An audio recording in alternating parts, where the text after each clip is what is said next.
రుద్రాని ఇంట్లో ఉన్న వాళ్ళందరినీ పిలిపించి ఇంతవరకు వీడు ఎవడో ఎక్కడి నుండి వచ్చాడో చెప్పలేదు కదా! కానీ ఈరోజు చెప్పేశాడు నాకు అని చెప్పేసైతే అంటూ ఉంటుంది. ఆ మాటలు వినగానే అక్కడ ఉన్న బామ్మగారు అయితే ఎవడు వీడు?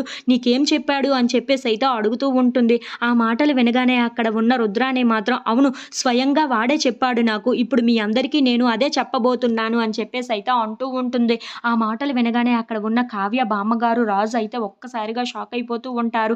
ఇంతలో అక్కడ ఉన్న రుద్రాని మాత్రం మీకు వీడు ఏమని చెప్పాడు? అయినా నీకు ఏమవుతాడు? అని చెప్పేసైతే అపర్ణాదేవిని అడుగుతూ ఉంటుంది. ఆ మాటలు వినగానే అక్కడ ఉన్న అపర్ణాదేవి అయితే వాడు నా ఫ్రెండ్ అని చెప్పేసైతే అంటూ ఉంటుంది. ఇంతలో అక్కడ ఉన్న రుద్రాని మాత్రం లేదు వాడు నీ ఫ్రెండ్ కాదు. వాడు ఈ ఇంటి వారసుడు అని చెప్పేసైతే అంటూ ఉంటుంది. ఆ మాటలు వినగానే ఇంట్లో ఉన్న వాళ్ళందరూ అయితే ఒక్కసారిగా షాక్ అయిపోయి రుద్రాని వైపు చూస్తూ ఉండిపోతారు.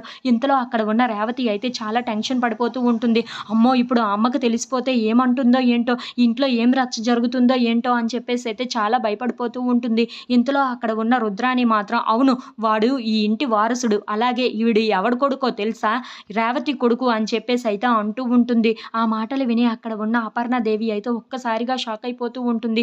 ఏంటి రుద్రాని నువ్వేం మాట్లాడుతున్నావు? అని చెప్పేసైతే అడుగుతూ ఉంటుంది. ఆ మాటలు వినగానే అక్కడ ఉన్న రుద్రాని మాత్రం అవును నేను చెప్తున్నది నిజమే.